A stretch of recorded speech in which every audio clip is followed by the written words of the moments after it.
여러분은 사도 바울이라는 말을 들었을 때 그를 어떤 인물로 생각하시게 됩니까?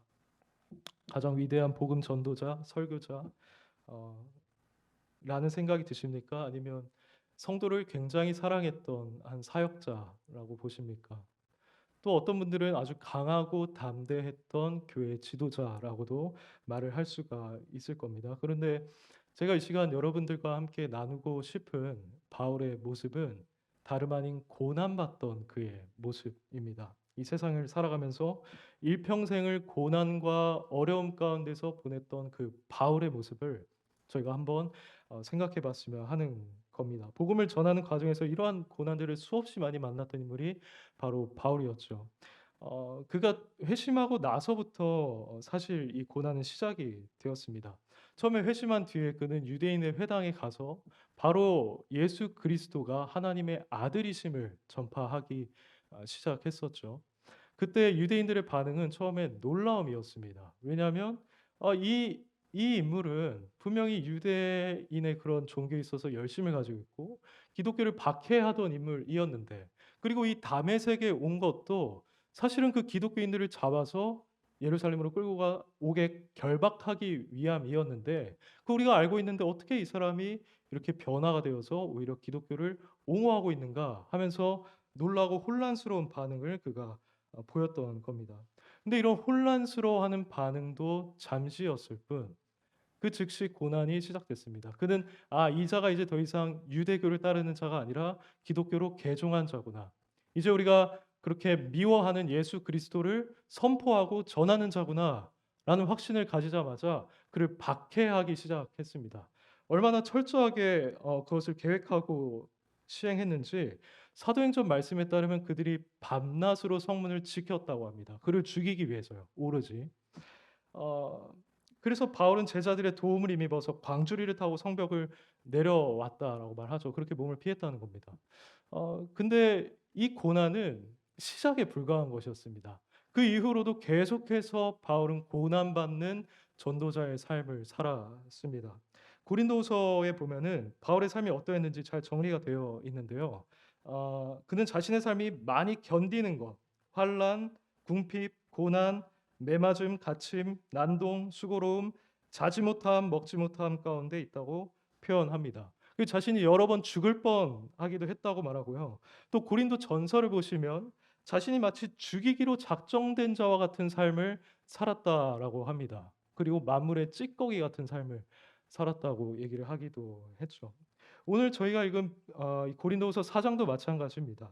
여기 나오는 표현도 8절부터 여러분이 보시면 사방으로 우겨쌈을 당하는 것, 답답한 일을 당하는 것, 박해를 받고 거꾸러뜨림을 당하는 것에 대해서 계속 말하고 있습니다. 그리고 결정적으로 11절에서는 우리 살아있는 자가 항상 예수를 위해서 죽음에 넘겨지고 있다라고 말을 하죠. 이처럼 바울의 모든 삶은 고난과 어려움으로 가득했던 삶이라는 것이 우리가 성경을 봤을 때 너무나도 분명한 겁니다. 근데 이때 저희가 살펴봐야 하고 주목해야 하는 건 뭐냐면 이 고난과 환란 앞에서 과연 바울의 태도는 어떠했냐는 겁니다. 그는 이런 상황 속에서 낙심했습니까? 완전히 좌절하고 왜 나의 삶은 이런 고난과 어려움으로 가득할 뿐인가? 라면서 신세 한탄을 했습니까? 그렇지 않습니다. 여러분 오늘 본문을 보시면 알겠지만 그러므로 우리가 낙심하지 아니하노니라고 했습니다. 자신이 낙심하지 않는다는 거죠. 근데 이러한 바울의 태도는 사실 같은 인간으로서 저희가 이해하기 쉽지 않은 태도입니다. 왜냐하면 여러분들 한번 이 바울과 같은 상황에 여러분들이 있었다라고 생각을 해보십시오. 여러분 너무나 가난한 상태입니다. 삼시세끼도 제대로 챙겨 먹을 수가 없고 여러분이 입고 있는 옷이 완전히 낡고 해졌습니다. 그리고 적당한 거처가 없어서 도시와 도시를 오가면서 살아가고 있는데 가는 데마다 사람들이 여러분을 비판하고 조롱한다고 해봅시다. 심지어 여러분을 돌로 치기도 합니다. 여러분을 죽이려고 작정을 해서 계획을 하고 있습니다. 여러분들은 발 뻗고 잠을 잘 수도 없는 상황인 거죠. 근데 여기서 끝이 아니라 여러분들은 고발을 당해서 매를 맞고 감옥에 들어가게 되었습니다. 이제 여러분들의 인생에서 할 수 있는 것이 아무것도 없는 것과 같은 상황이 되어 버린 겁니다. 이런 상황에서 여러분들 마음에 정말 낙심되는 그런 마음, 좌절하는 마음이 들지 않을 수가 있겠습니까? 여러분들이 마치 만물의 찌꺼기처럼 돼 버린 상황 속에서 여러분들 아무렇지 않게 신세한탄하지 않을 수가 있겠습니까? 차라리 '내가 죽는 게 낫다.'라고 고백할 겁니다. 제가 만약 이 바울의 상황에 처해 있었다면요. 그런데 인상적인 것은 바울은 이처럼 고난과 어려움의 연속인 삶을 살아가면서도 오늘 본문처럼 "우리가 낙심하지 않는다."라고 고백하고 있다는 겁니다. 16 절부터 18 절까지 그 이유가 하나하나 나와 있습니다. 첫 번째는 무엇이냐면 16 절에서 말하는 것처럼 "우리의 겉사람은 낡아지나 우리의 속사람은 날로 새로워진다."는 인식을 그가 가지고 있었기 때문입니다. 바울의 겉사람은 하나님의 섭리와 그 여러 가지 고난과 어려움 때문에 계속해서 낡아지고 있었어요. 후패해 가고 있었다는 말입니다. 근데 그는 속사람이 지금 날마다 새롭게 갱신되고 생명과 활력을 얻게 되었다고 말하고 있습니다. 이것은 쉽게 말해서 바울이 겪는 환난 가운데서 오히려 하나님을 더 가까이 하게 됐고 그분 안에서 소망을 가지게 됐고 믿음이 더 커졌다는 것을 의미할 수가 있습니다. 사실 저희도 그렇습니다. 저희 여러분들도 경험을 하셨겠지만 저희들이 이 세상에서 우리가 도저히 극복할 수 없는 고난과 어려움들을 만났을 때 하나님을 찾게 되죠. 그리고 우리가 신자로 살아가는 와중에서도 그런 어려움이 있을 때마다 하나님이 우리에게 은혜를 부어 주셔서 우리의 마음이 새로워지는 것을 경험하게 됩니다. 다시금 하나님 나라 소망을 품게 되고 생명의 활력을 얻게 되는 걸 경험한다는 것이죠. 바울이 바로 이러한 경험을 했기 때문에 낙심하지 않았다라고 저희는 볼 수가 있는 겁니다. 하나님께서 바울을 그 상태로 결코 내버려 두지 않으셨던 거죠. 또 낙심하지 않았던 두 번째 이유는 17 절에 있습니다. 여기서 보면 우리가 잠시 받는 환난에 경한 것이 지극히 크고 영원한 영광에 중한 것을 우리에게 이루게 함이니라고 하고 있습니다. 앞서 말씀드린 것처럼 바울은 계속해서 고난과 환난을 받았는데 여기 보시면 바울은 자신이 받는 것이 잠시 받는 것이고 아주 경한 것이었다. 즉 가벼운 것이었다라고 표현을 하고 있습니다. 근데 사실 바울이 받았던 고난은 결코 잠시만 받았던 것도 아니고 가벼운 것도 아니었습니다. 왜냐하면 바울은 거의 죽을 뻔했어요. 그런 고난을 받을 때 어떻게 그게 가벼운 고난이었다고 말할 수 있겠습니까? 그 잠시 고난 받다가 그 이후로는 기독교 지도자로서 승승장구하는 호의호식하는 삶을 살지도 않았어요. 일평생 동안 고난을 받다가 주님 품에 갔던 것이 바로 바울의 삶이었습니다. 근데 그럼에도 불구하고 바울은 자신이 이 환난에 대해서 '이건 잠시뿐이다. 그리고 아주 가벼운 것이고 경한 것이었다.'라고 표현을 하고 있다는 겁니다. 어떻게 그럴 수 있었을까요? 그것은 저희가 이 한 저울이 있다고 생각했을 때 한쪽에 이 환란이 있었다면 바울이 반대편 접시에 그 여기서 말하는 지극히 크고 영원한 영광에 중한 것을 올려놨기 때문이었습니다. 정확하게 비교의 원리를 그가 따르고 있는 거죠. 우리는 일반적으로 이 저울을 잴 때 아무리 무거운 걸 이쪽에 두었어도 반대편에 그보다 더 무거운 게 올라가면 여기 있는 걸 가볍게 여기기 마련입니다.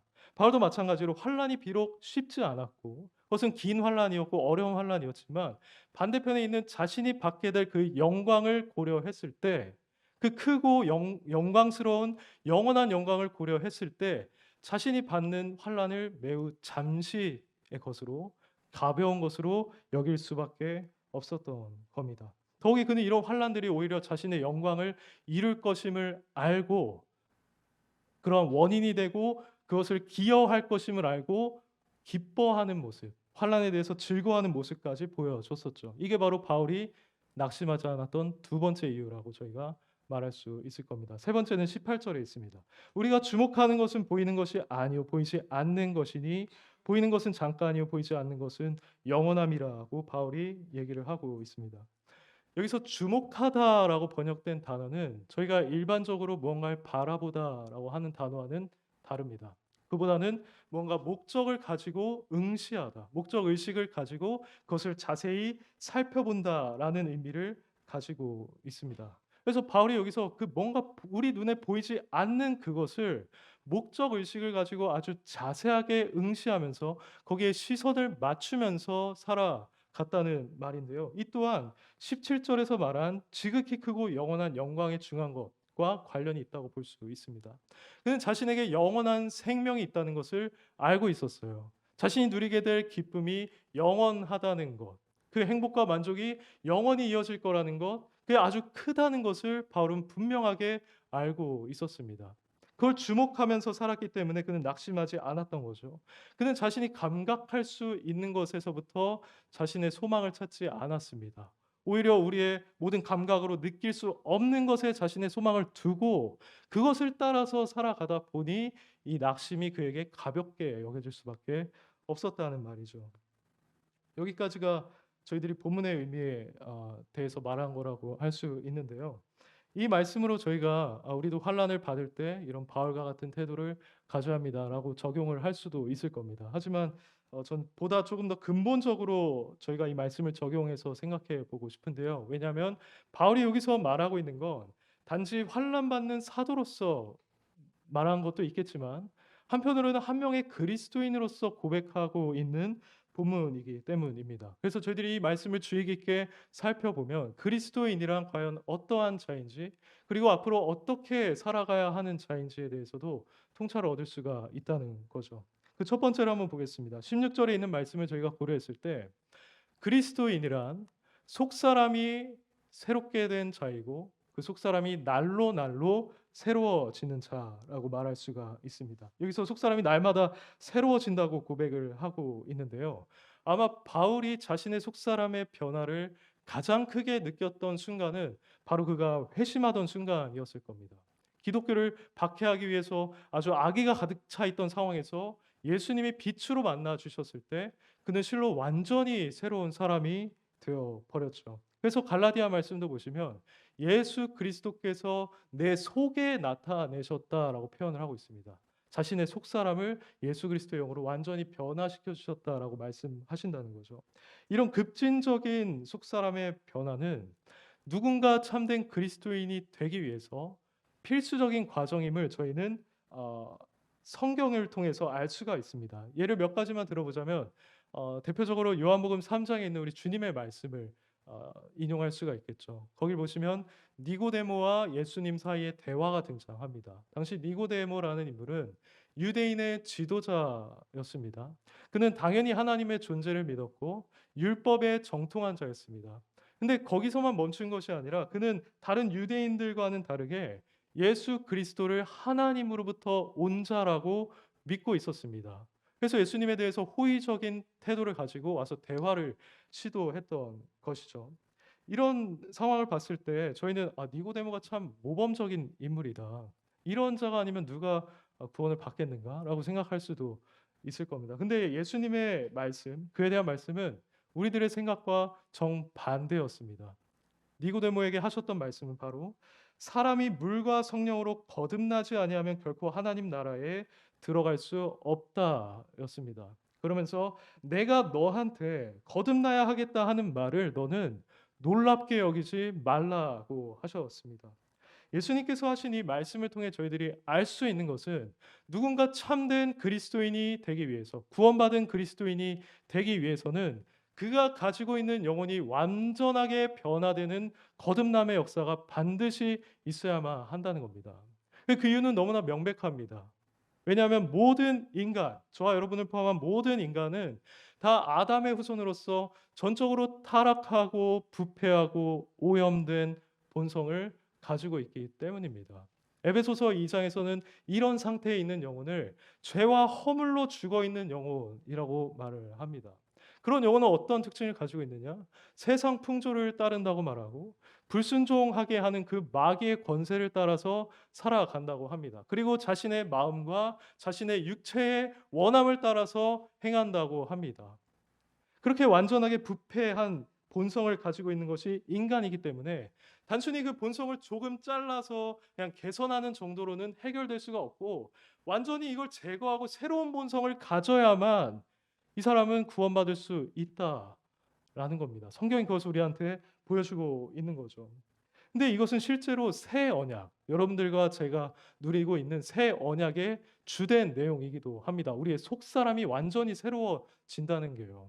이게 예레미야 31장에 나와 있는데요. 한번 같이 찾아보겠습니다. 예레미야 31장 31절입니다.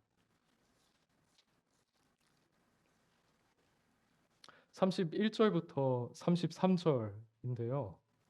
구약 1102페이지에 있습니다. 찾으셨으면 한번 읽어보도록 하겠습니다. 시작.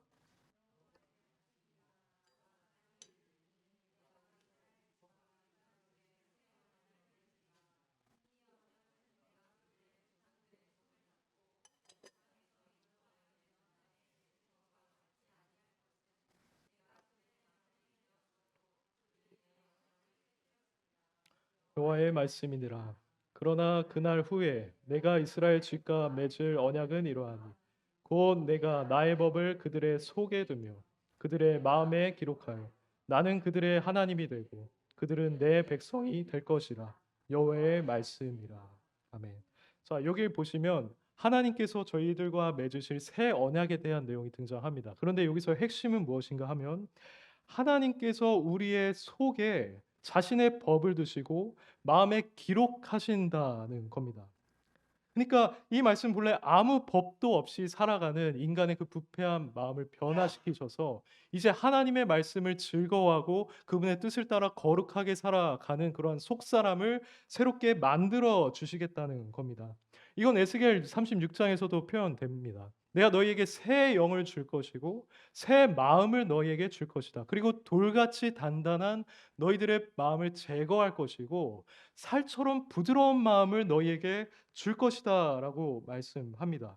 그러니까 인간이 새 언약을 누리기 위해서는 이처럼 급진적인 영적 변화와 갱신이 있어야 한다는 것을 성경은 계속해서 보여준다는 거죠. 이 외에도 성경은 우리가 새로운 피조물이 되어야 한다고 말합니다. 여러분들이 옛사람은 죽고 새 사람이 되어야 한다라고 말합니다. 그러니까 이 사실은 너무나 분명한 거죠. 그래서 이걸 연구했던 한 신학자는 이렇게 말했습니다. 앞서 증명된 바로 보아 인류 어느 누구도 회개와 돌이킴, 마음의 할례, 영적 세례, 그리고 죄에 대하여 죽고 거룩한 새 삶으로 살아남에서 이루어지는 마음의 기질과 성향의 변화가 없는 한, 즉 옛 마음이 제거되고 새 마음과 영이 주어지지 않는 한, 옛 사람을 벗고 새 사람을 입지 않는 한, 그리고 옛 것이 지나고 새 것이 되지 않는 한, 그리스도에게 결코 참여할 수 없고 하나님 나라를 볼 수 없음에 틀림없다라고 말을 합니다. 그러니까 우리 영혼은 반드시 거듭난 그리스도인이 되기 위해서는 새로운 본성, 새로운 영적 변화를 경험해야만 한다는 겁니다. 그런데 성경은 단순히 그 그리스도인이 새로워지는 것에서 멈추지는 않는다라고 말을 합니다. 오히려 계속해서 새로워진다라고 얘기를 하고 있죠. 오늘 본문도 그것을 말하고 있습니다. 우리의 속사람은 날로 새로워진다고 하죠. 이 원어를 보면 날마다 하루하루 동안 새로워진다라는 표현입니다. 이 말씀의 뜻은 제가 아까 여러분에게 말씀한 것처럼 우리가 환난을 받을 때 오히려 하나님에 대한 소망을 품게 되고 그분을 가까이 한다는 의미에서 그런 점에서 새로워진다라고 말하고 있다고도 볼 수 있겠지만 단순히 거기에 우리가 제한해서 해석하지는 않을 수도 있습니다. 왜냐하면 거듭난 그리스도인의 속사람은 계속해서 하나님의 은혜를 통해서 점진적으로 성장하는 경향, 그런 성질을 지니고 있기 때문입니다. 이 말을 저희가 이해하기 위해서는 골로새서 말씀 봐야 되는데요. 3장 9절에서 10절에 있는데 제가 한번 읽어드리겠습니다. 옛사람과 그 행위를 벗어버리고 새 사람을 입었으니 이는 자기를 창조하신 이의 형상을 따라 지식에까지 새롭게 하심을 입은 자 아니라고 합니다. 여기에 제가 지금까지 여러분에게 말씀드렸던 두 가지 사실이 모두 다 나와 있습니다. 하나는 옛사람을 벗어버리고 새 사람을 입었으니라고 골로새 성도들을 정의하고 있죠. 이것은 한 영혼이 변화된 것을 말합니다. 근데 거기서 끝나지 않고 자기를 창조하신 이의 형상을 따라 지식에까지 새롭게 하심을 입은 자니라고 얘기를 하고 있습니다. 지식에까지 새롭게 하심을 입은 자니라. 이 말은 과거형이 아닙니다. 우리 본문에는 마치 과거형인 것처럼 나와 있지만 원어를 보면 현재형으로 나와 있습니다. 그러니까 이 말을 정확하게 우리가 번역하자면 새 사람을 입은 자는 우리를 창조한 그 하나님의 형상에 이르도록 그 지식이 매일매일 새로워지고 있는 자입니다라는 뜻입니다. 현재 진행형이라는 거죠. 그래서 거듭난 자는 계속해서 거룩한 성화를 이루어갈 수밖에 없다는 것이 이 말씀의 뜻인 겁니다. 근데 이 새로워진다라고 하는 이 말은 우리가 방금 살펴본 이 고린도후서 4장 16절에 나와 있는 새로워지도다라는 말과 동일한 의미를 가지고 있습니다.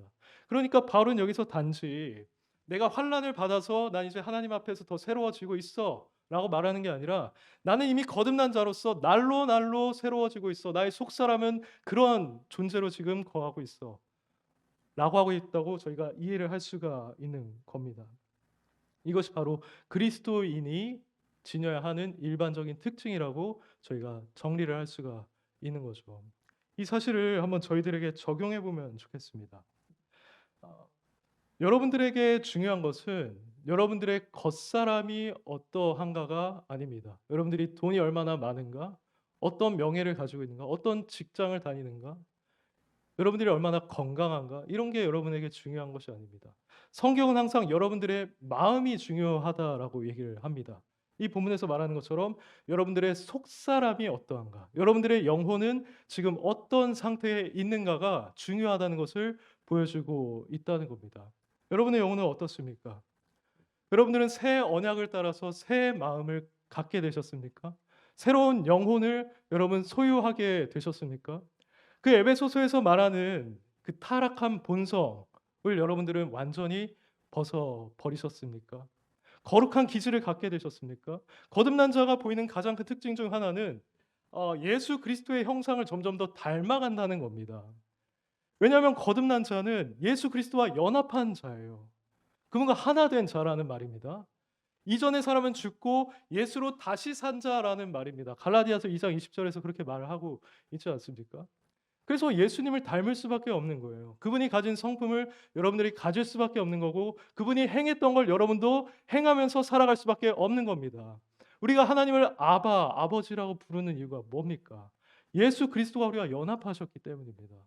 더 이상 여러분이 남아있지 않고 여러분 안에는 여러분이 정말 회심한 자라면 여러분 안에는 예수 그리스도께서 거하고 계시기 때문이라는 말입니다. 우리는 그 영을 가지고 있는가를 점검해 보아야만 합니다. 단순히 종교 생활에서는 안 되고요. 나에겐 정말 예수 그리스도의 영이 있는가? 난 그분과 연합한 자로서 그 변화를 느끼고 있는가를 살펴봐야 한다는 거죠. 근데 거기서 멈추는 게 아니라 나는 이 바울이 고백하는 것처럼 날로 날로 새로워지고 있는가도 확인을 해봐야 할 겁니다. 거듭난 자는 그냥 정체되어 있지 않습니다. 하나님께서 그 영혼에게 한번 역사하시기 시작하면 가만히 그를 두시는 게 아니고 계속해서 변화시킵니다. 더 거룩하게, 더 온전하게, 더 하나님을 사랑할 수 있도록 거룩한 열매를 맺을 수 있도록 변화시켜 주신다는 겁니다. 그러므로 여러분들이 만약 거듭난 자라면 나에게 이런 성화의 열매가 있는가를 반드시 확인하고 점검하셔야 한다는 겁니다. 근데 이러한 하나님의 성화 사역에 여러분들이 동참할 수 있는 영역이 있습니다. 그것은 뭐냐면 베드로가 이렇게 표현했는데요. 너희가 갓난 아이처럼 순전한 젖을 삼아, 순전하고 정결한 젖을 삼아라고 합니다. 거듭난 자는 마치 갓난 아이와 같습니다. 다시 태어나니까요. 그렇게 너희가 다시 태어났으면 순전한 그 젖, 곧 하나님의 말씀을 사모하라는 겁니다. 여러분들이 하나님의 말씀을 가까이 하고 그것을 묵상할 때 여러분들은 실제로 성장하게 됩니다. 하나님께서 그러한 여러분들의 묵상을 또 지금 이렇게 선포되고 있는 설교를 사용하셔서 여러분들이 점점 더 성장하게 됩니다. 그래서 베드로는 그것이 구원에 이르도록 자라는 것이라고 표현하기도 하죠. 여러분들이 이렇게 성장하게 된다면 이 신약 성경에서 표현하고 있는 것처럼 여러분들의 속사람은 강건해지게 될 겁니다. 그리고 하나님 나라에 대한 소망이 더욱더 분명해지게 될 것이고요. 예수님을 믿는 믿음도 확실해지게 될 겁니다. 죄를 미워하게 될 것이고 여러분들 간에 서로에 대한 사랑이 더욱 커지게 될 겁니다. 또 하나님의 뜻 안에서 확실히 서게 되고요. 무엇이 바른 것이고 바르지 못한 것인지를 분별할 수가 있게 됩니다. 그러므로 우리는 이 신령한 젖을 사모하면서 가까이 해야 한다는 거죠. 이거 저희가 구체적으로 실천하기 위해서는 여러분들이 하루에 말씀을 묵상하는 또는 기도하는 경건 시간을 구별해 두는 겁니다. 물론 여러분이 다들 직장 생활을 하고 계시기 때문에 이게 너무 쉽지 않다는 사실을 알고 있습니다. 하지만 여러분이 삼시세끼 중에서 한 끼만 걸러도 여러분들은 힘을 잃게 됩니다. 뭔가 해야 할 것을 마땅히 하지 못하게 되죠. 영혼의 원리도 마찬가지입니다. 여러분들이 이 말씀 또는 기도라는 경건 생활을 소홀히 하신다면, 그것을 관가해 버리신다면 여러분들의 영혼도 계속해서 메말라갈 수밖에 없습니다. 힘을 잃을 수밖에 없다는 거죠. 그런 상태가 지속되면 이 믿음, 우리가 가진 속사람이 날로 새로워지는 게 아니라 오히려 후퇴하게 되는 겁니다. 바울은 그런 상태는 아주 위험하다고 얘기를 하고 있어요. 이렇게 주일에 나와서 여러분들이 예배 드리는 것은 단순히 내가 일주일 마음대로 살다가 한번 나와서 은혜 받고 돌아가는 그런 시간이 아닙니다. 그보다는 평일에 내가 계속해 왔던 그 경건 시간, 그것이 연장되는 것이다 라고 여러분들은 보셔야 합니다. 그래서 여러분들이 30분이든 1시간이든 하루에 여러분의 경건 시간을 구별해서 나아갈 때 하나님께서는 그런 여러분의 헌신을 기억하시고 복을 내려 주실 겁니다. 그걸 통해서 영혼이 날로 날로 새로워지는 여러분 되시기를 진심으로 바랍니다. 지금까지 저희가 본문을 통해서 그리스도인이란 새로운 속사람을 가지게 된 자이고 이게 날로 새로워지는 자라고 말씀을 드렸는데요. 저희가 한 가지만 더 살펴보면 좋겠습니다. 그리스도인이란 이 세상에서 보이는 것이 아니라 보이지 않는 것을 주목하면서 살아가는 자입니다. 바울이 그렇게 표현하고 있죠. 난 이런 환난들에 대해서 결코 낙심하지 않는다. 왜냐하면 나는 보이지 않는 그 영원한 것을 주목하고 있기 때문이다라는 뉘앙스로 말하고 있습니다. 이렇기 때문에 그가 환난을 가벼이 여길 수 있다고 여러분들께 말씀드린 바 있죠. 여러분, 바울이 주목했던 그 보이지 않는 것이 정확하게 무엇이었는지 한번 생각을 해봅시다. 그에게는 영원한 생명이 있었습니다. 그리고 영원한 기쁨과 소망과 행복을 바라보고 있었습니다. 여러분들 여기서 영원하다는 것에 대해서 한번 생각을 해보십시오. 영원하다는 건 끝이 없다는 말입니다. 지옥에 저희가 반드시 가지 말아야 하는 이유, 지옥이 우리 인간에게 있어서 매우 끔찍한 이유는 거기서 우리가 받게 될 고통이 너무나 극심하다는 사실에도 있지만 그걸 넘어서서 그 고통이 결코 끝나지 않는다는 데 있습니다. 여러분들이 10년을 생각해 보십시오. 100년을 생각해 보십시오. 그리고 거기에 100을 곱하고 만을 곱해 보십시오. 아니 거기서 여러분들이 생각할 수 있는 모든 기간을 다 생각해 보십시오. 지옥에 가서 그러한 시간이 지난다 할지라도 만약 저희가 지옥에 가게 된다면 결코 여기서 빠져나올 수 있을 거라는 소망을 품을 수가 없게 될 겁니다.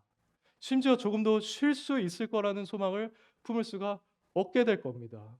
만약에 1000년이 지났어요. 그럼 이제 내가 좀 쉴 수 있을까? 내가 어떻게 보면 하나님의 자비를 입고 지옥에서 나갈 수 있을까? 라고 생각을 해도 결코 거기서 나올 수가 없다는 말입니다. 오늘 목사님께서 저에게 전하신 말씀도 동일한 걸 보여주고 있지 않습니까? 그 사이에 구렁텅이가 있다는 말입니다. 결코 넘어갈 수 없다는 말입니다. 그래서 제가 전도할 때 항상 말하는 것이 무엇이냐 하면 여러분들에겐 기회는 지금밖에 없습니다. 여러분들이 지금 돌이키지 않는다면 여러분들 나중에 지옥에 가서는 결코 돌이킬 수가 없습니다. 라고 얘기를 합니다. 왜냐하면 이게 사실이니까요. 이게 성경에서 말하는 바이고 저희가 믿고 있는 바니까요. 그래서 지옥이 그렇게 두렵다는 겁니다. 그러다 보니 우리가 이 지옥에 가지 않고 구원받은 자라는 사실이 얼마나 감사한 일입니까? 여러분이 정말 예수님을 참으로 믿고 거듭난 그리스도인이 되었다면 우리는 이곳에 갈 두려움을 느끼지 않아도 됩니다. 오히려 우리에겐 영원한 생명이 있다는 기쁨을 누릴 수가 있다는 겁니다. 그것이 영원히 인간이 고통받는 곳이라면 우리가 갈 곳은 영원히 행복을 누리는 곳입니다. 여러분이 지금까지 살면서 겪었던 가장 큰 행복 한번 생각해 보십시오. 우리가 천국에 간다면 그 행복보다 훨씬 더 완벽하고 거룩하고 온전한 행복을 누리게 될 겁니다. 그분의 영광을 바라보면서 진실로 거룩하고 온전한 기쁨을 누리게 될 겁니다. 그냥 단순히 우리 육신의 정욕을 만족시킴으로써 느끼는 그 기쁨과는 완전히 다른 차원의 기쁨을 우리가 누리게 된다는 말이죠. 그것은 끝이 없을 겁니다. 아무리 많은 시간이 지나도 여러분들은 그 행복이 사라질까? 더 이상 나에게 이 기쁨이 오지 않을까? 그렇게 불안해하지 않으셔도 될 겁니다. 우리가 이 세상에서 완벽하게 기뻐할 수 없고 완벽하게 만족할 수 없는 이유는 이 세상이 우리에게 주는 기쁨은 너무나 일시적이기 때문입니다. 그 기쁨 우리에게 왔다가 결코 다시 떠나가게 될 겁니다. 또 언제 우리에게 어떤 사건이 닥쳐서 우리의 그 기쁨을 빼앗아 갈지 모르는 상황 속에 우리는 살아가고 있습니다. 요즘 여러분 뉴스를 보십시오. 얼마나 흉흉한 사건들 많이 일어납니까? 또 얼마나 갑작스러운 사고들이 많이 일어나서 사람들이 슬퍼하고 죽음을 맞이하게 됩니까? 우리라고 그 당사자가 되지 않을 수 있나요? 여러분이 사랑하는 자들이 그 당사자가 되지 않을 수 있습니까? 아니, 우린 내일 당장 그걸 겪어도 이상하지 않습니다. 그러다 보니 우리는 불완전한 기쁨 가운데서 하루하루를 살아가고 있다는 거죠. 기쁜 일이 있을 때도 기뻐하지 않는 자처럼 기뻐하는 자가 될 수밖에 없다는 겁니다. 하지만 여러분들이 만약 천국에 가시게 된다면 이런 불안함을 여러분들이 가지지 않으셔도 됩니다. 여러분들이 그곳에서 누리게 될 기쁨과 행복과 만족은 말 그대로 영원한 만족입니다. 그 누구도 그걸 빼앗아 갈 수가 없을 거예요. 성경은 그곳엔 슬픔과 고통과 눈물이 없을 거라고 말합니다. 하나님께서 영원히 살아계시는 한 여러분들이 누리게 될 기쁨도 행복도 영원하게 될 겁니다. 하나님이 그것을 보장해 주신다는 거죠. 바울이 주목했던 것이 바로 이것이었습니다. 그렇기 때문에 그에게 있어서 이 세상에서의 환난은 아주 잠시의 것이었고 가벼운 것이 될 수밖에 없었던 거죠. 심지어 그는 그 환난이 자신의 영원한 생명을 보장해주는 일종의 증거라는 것을 알고 있었기 때문에 내가 환난 중에도 나는 즐거워한다. 왜냐하면 환난은 인내는 연단을 낳고 연단은 소망을 이루는 줄 나는 알기 때문이다. 라고 말했던 겁니다. 이런 환난에 대한 태도는 예수님의 말씀과 얼마나 정확하게 일치하고 있습니까? 예수님도 그렇게 말씀하지 않으셨습니까? 너희 나로 말미암아 너희를 욕하고 박해하고 거짓으로 너희를 거슬러 모든 악한 말을 할 때는 너희에게 복이 있나니 기뻐하고 즐거워하라. 하늘에서 너희 상이 큼이라고 하신 바 있습니다. 또 베드로도 비슷한 말을 했는데요. 너희가 그리스도의 고난에 참여하는 것으로 즐거워하라. 이는 그의 영광을 나타내실 때에 너희로 즐거워하고 기뻐하게 하려 함이라. 너희가 그리스도의 이름으로 치욕을 당하면 복이 있는 자로다. 영광의 영 곧 하나님의 영이 너희 위에 계심이라고 했습니다. 바울은 바로 이러한 예수님과 베드로의 말과 정확히 동일한 태도를 취했던 거고 이것이 가능했던 이유는 결국엔 그가 보이지 않는 그 영원한 것을 주목하고 있었기 때문이라는 겁니다. 이것은 바울에게서만 볼 수 있는 모습일까요? 그렇지 않습니다. 여러분 히브리서 11장을 한번 보시면요.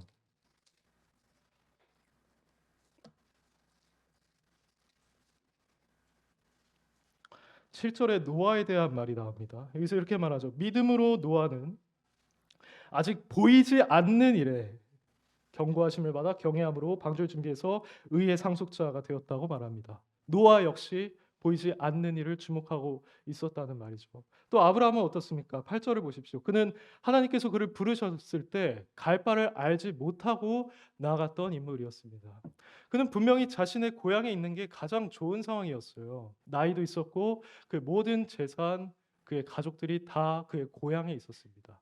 그럼에도 불구하고 하나님의 말씀을 따라서 나아갔는데 그럴 수 있었던 이유가 무엇인가 했을 때 16절에 나와 있습니다. 그는 더 나은 본향, 하늘에 있는 것을 바라보았기 때문이다 라고 얘기를 합니다. 또 모세는 어떻습니까? 모세도 바로의 딸의 아들로서 그 왕자로서 얼마든지 호화로운 삶을 살아갈 수가 있었어요. 하지만 굳이 이스라엘 백성들을 데리고 광야에서 고통받는 삶을 살았습니다. 그리고 그 이유는 상주심을 바라봄이었다고 26절에서 말하고 있습니다.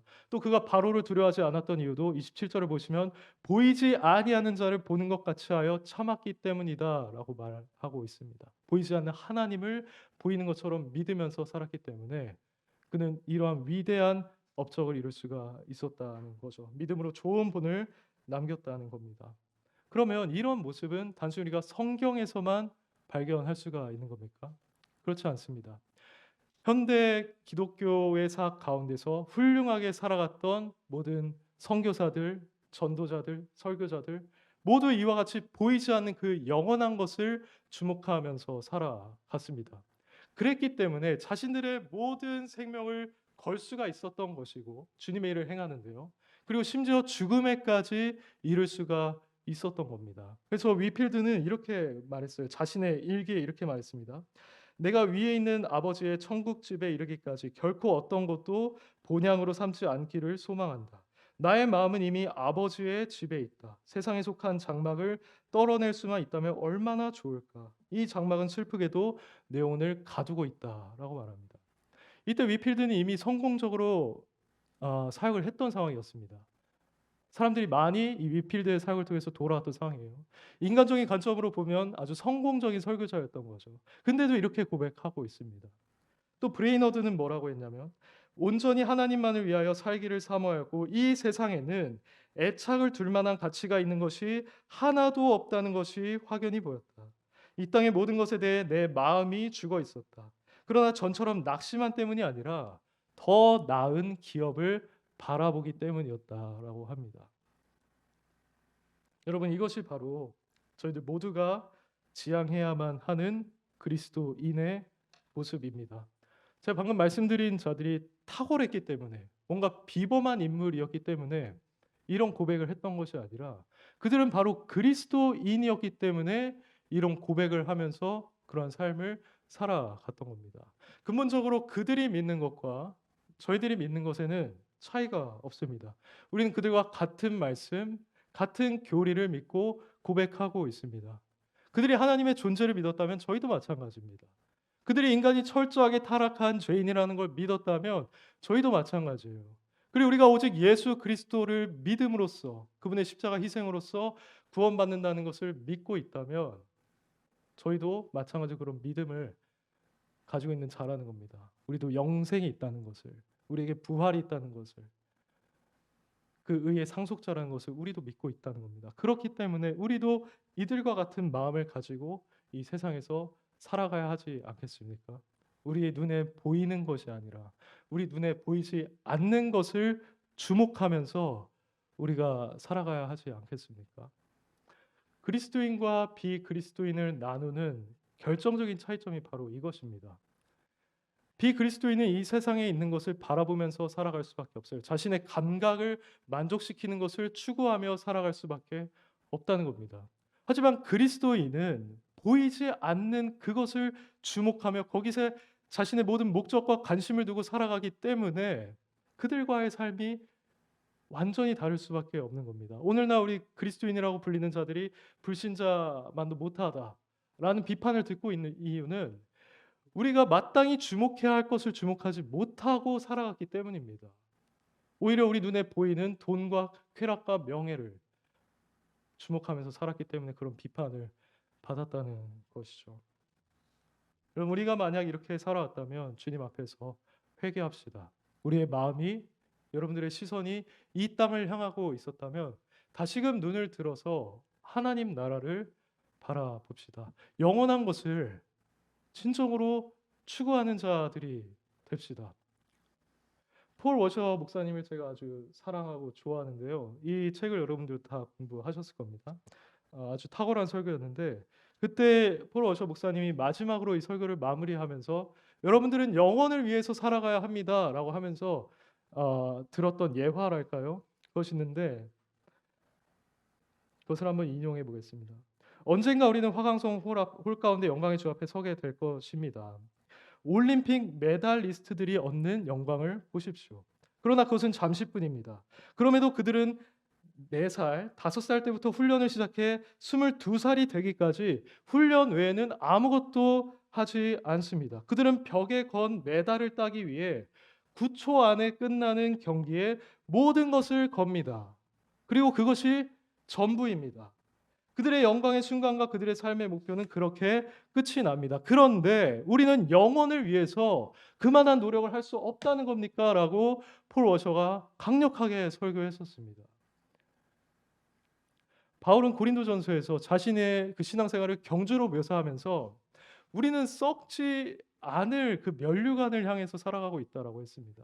사람들은 썩을 면류관을 향해서도 열심히 살아가는데 우리는 썩지 않을 면류관을 위해서 그것을 바라보면서 살아가고 있으니 얼마나 더 신중하게 살아야 하고 얼마나 더 우리의 세월을 아껴야 하고 얼마나 더 열정을 가지고 이 신앙생활에 몰두해야겠느냐라고 말했던 겁니다. 여러분 영원한 것을 바라보십시오. 영원한 것을 생각했을 때 우리의 이 살아가고 있는 모든 순간은 아주 찰나와 같이 느껴질 겁니다. 한순간처럼 느껴질 겁니다. 그러니 여러분이 가지고 있는 모든 것을 이것을 위해서 투자할 수 있지 않겠습니까? 마땅히 투자해야 하지 않겠습니까? 여러분이 가지고 있는 모든 시간과 에너지를 여러분들의 능력을 다 이 일에 쏟아도 부족하지 않겠습니까? 저는 우리 올고등교회 성도님들 모두가 이러한 삶을 살아가실 수 있기를 간절히 바랍니다.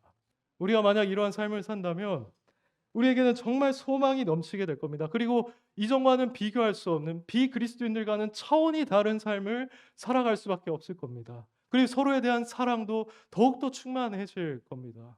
그리고 특별히 여러분들 가운데 환난을 지금 겪고 있는 분이 있다면 어려움 겪고 있는 분들이 있다면 이렇게 여러분들이 영원한 것을 주목할 때 이 바울처럼 그것을 아주 가볍게 여기게 될 것이고 잠시의 것으로 여길 수가 있게 될 겁니다.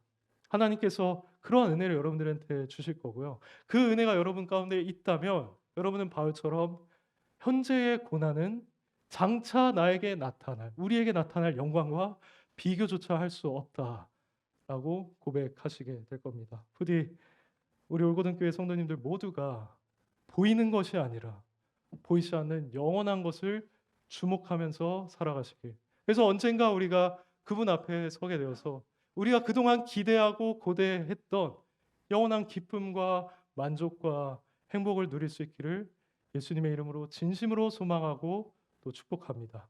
아멘.